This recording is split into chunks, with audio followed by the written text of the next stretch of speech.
Welcome in. I'm Aimee Nielson, editor of SeedWorld US. I'm based in Kentucky, but today I'm filming at the American Seed Trade Association Vegetable and Flower Conference here in Monterey, California. I'm trying something new. I guess I'll call it a deconstructed panel. I sat down separately with 3 leaders in the seed industry to talk about opportunities and challenges within the vegetable and flower sector of the seed industry. First, we'll hear from the current chair of the ASTA board, Dave Armstrong, who is also the CEO of Cicada America Seeds. Next, we'll talk to Lisa Branco, the general manager of Radical Seed Company here in California. And then finally, we'll talk to Matthew Johnston, the global head of vegetables and flowers for Syngenta. So what do you see as the single biggest opportunity for veg and flower seed today? It's around technology, really. And there's 3 aspects I would point to. Biotechnology, first and foremost. Gene editing, of course, that's revolutionary technology for the industry. Automation really at kind of every step of the process from production, processing, distribution, point of sale. And in here, this kind of started in a way with flowers, right? Where, things became automated through robotics and moved really inside to controlled environments, so greenhouses mainly, but also plant factories. And now that's really starting to, it's been going on in vegetables as well, but it's also really gaining momentum there. So I think that's enabled by this automation kind of revolution. And of course, AI. We can't not talk about AI, right? I mean, that's going to be a huge opportunity in ways that we just can't quite understand right now. Our industry has so many opportunities available, but I think the biggest today is innovation. As we are looking to feed the world with an increasing population with limited resources such as land and water, how we do that more efficiently is, I think, what's really going to be driving us forward. The question for me, and I'm going to sort of signal some of my own personal interest here, as I have gotten older and spent much of my life in the seed business. And I'm going to shamelessly be an advocate for what I believe is that opportunity, which is that if you look at the world in fruit and vegetable production, you've got a highly developed, westernized markets that we all enjoy and we all do very well with, and it's been the major driver of the success and continuity of the vegetable seed industry. But about 1/3 of the market value in today's vegetable seed industry exists in developing and emerging markets, largely in the tropics and subtropics. That 1/3 of the value of our industry today represents about 2/3 of the planted surface area worldwide. And so when we think about where the opportunities are for our industry long term, I really do believe that the future long term lies in tropics and subtropics, and in markets that we don't always look at today as the priorities, but it's where the people are and it's where the population growth of the planet will occur over the next 15 or 20 years. And I think not only is it our opportunity, but it's also a duty for us to find a way to contribute to the development agriculture of these places. What are some of the areas that you're thinking of specifically? So you think about tropical and subtropical markets, and you go quickly to Africa and you go quickly to Southeast Asia. More broadly speaking, Africa will have 2 billion people on that continent in very short order. And if you look at our industry, our little sector of production agriculture and the value of vegetable seeds and value of fruits and vegetable seeds, Africa doesn't come to mind first. Yet they've got a massive proportion of the population of the planet.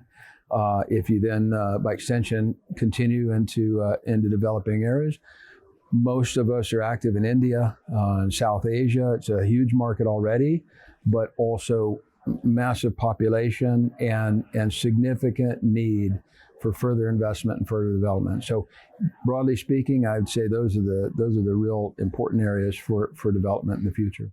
So what do you see as the single biggest challenge facing the veg and flower seed companies today? Well, technology again. But here I would say it's the uptake of technology, for one thing, in terms of the automation, let's say that piece, robotics and so on. I mean, growers can be conservative and, they certainly are innovative, but they move at their own pace. And also these technologies can require a lot of capital. So the industry needs to be able to support that. It needs to be healthy. But the biggest concern around technology would be in the biotech space, of course, right, with gene editing. And here the regulatory hurdles are certainly there. And here, if we look at the U.S., I'm concerned, about the various government agencies, the FDA, the USDA, in fact, the EPA, coordinating, which they are supposed to be doing through the coordinated framework. But they do not appear to be doing that. And I think there's reason to be concerned that we will not have a clear path, for the use of, for example, gene editing. So that would be a big concern going forward. In the seed world, I think it's more so for the farming side with our growers consolidating, especially here on the West Coast in California. It's getting more and more difficult to do business just because of labor restrictions, water. It's challenging. So I think companies are looking for resources outside of this area to stay afloat and do things more efficiently. I think there's lots of challenges as in any industry. Some of them are level playing fields for the industry, so we all share the same challenges, and inside of all those we'll find opportunities. But I think that if you look at climate, changing weather patterns, diminishing capacity for inputs for farm production, whether it be chemistry for control, whether it be fertilizers, whether it be demands for smaller carbon footprint, and you're having those escalating demands on the farmer at the same moment where climate is evolving, summers are hotter, winters are colder, weather's more volatile, and producing fruits and vegetables has never been more challenging. And so I think for us as an industry and breeder producers, the need to get ahead of that and contribute to helping reduce some of the volatility for our farmers in a very rapidly changing world, and put it in one example is the environment of emerging pests and pathogens. The vegetable seed industry has always faced emerging pests and pathogens.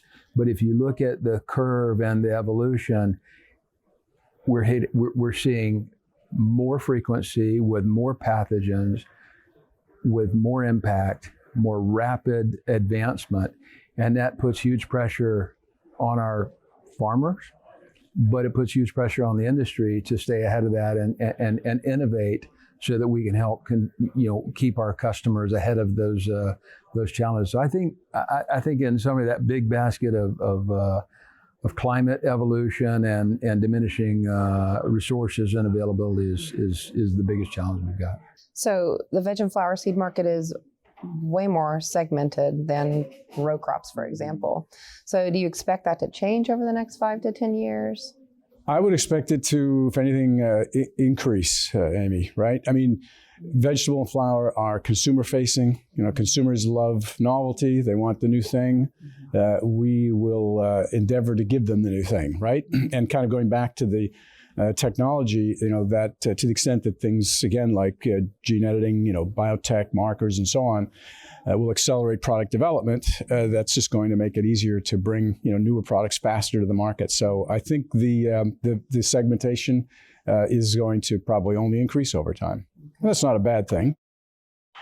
In my experience, I see it consolidating on some level. I think companies are trying to do more with less.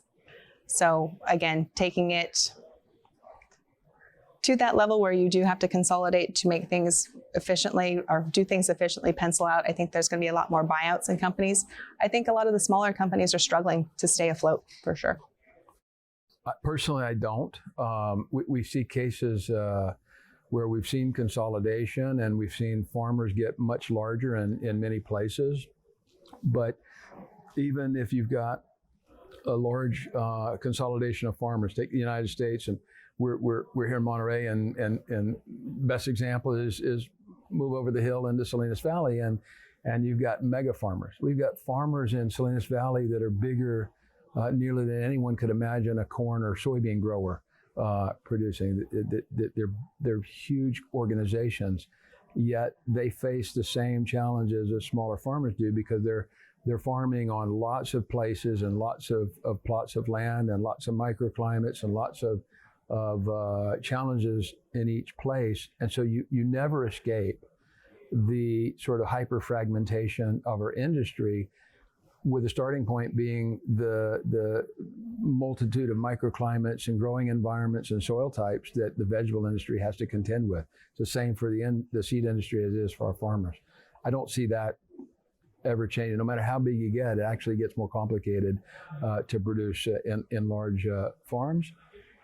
And back to the emerging markets and developing nations, we're a long ways from seeing big consolidation there. So I think we will remain a hyper fragmented industry for the long time. So much is changing so fast right now in the industry, from technology to consumer demands, like we kind of talked about already, and also government policy. So what key change do you anticipate that could really reshape the veg and flower industry in the near or midterm future? Well, we have to talk about climate change and its impact really on the industry, and that will affect us in many ways, and some we probably don't even consider. The other day I read an interesting study that has just been released on the potential effect of climate change on labor. Right? I mean, you can imagine as production areas become increasingly hot, right? How are workers going to survive in that environment, right? So that's one way that our industry could be impacted by climate change. But obviously, we see increasing effects, in disease or other pests that are accelerating. So that's certainly one area. We talked about technology again. Automation, that is certainly going to affect the industry, and again, the biotech world around gene editing, and again, AI, where I have to believe, again, that is AI really is also combined with just computing power, right? So as that accelerates, I think technology will become more democratic, breeding technology in particular, and will enable faster product development, and so you going back again to our diversity in the portfolio in vegetable and flower, all of that just accelerates, and you kind of have an explosion of innovation, right? I think understanding that we need to do things differently to stay relevant. We need to embrace change. We need to embrace creative ideas and new ways of doing things. And I think we're going into the perfect timing of that. I think our industry is at a point where there's, for lack of a better word, a changing of the guards, per se, where the newer generation is coming in. And as we need to work towards creating that pipeline of new talent coming in, being a change maker and leading with that innovation is what's going to draw people into our industry and drive that change. Yeah.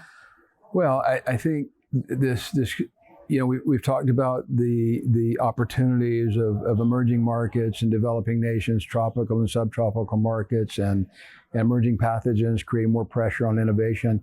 But I think inside of that as well, we'll continue to benefit from innovation in other sciences and other industries that will find ways to bring into our space. Here again, we face the challenge of that hyperfragmentation. We don't have 90 million acres of corn to apply a trait or a technology on. So we've got to find ways to make money. And I often describe it as, all this technology and innovation is interesting. Not all of it's valuable for us because we have to get paid for it. And when you take a trait or an innovation or a new tool and can leverage that across 90 million acres of corn in the United States, 60 million in Brazil, 60 or 80 million in China, that's a different economic equation than taking that same technology, which might be really interesting tomato, but then having to break it out into multitude of types, multitude of markets, multitude of places, all having to have their own sort of regulatory environment. I think that's a big challenge. But then you think on the flip side, one of the big fears I have is the emergence of gene editing, and what will that do?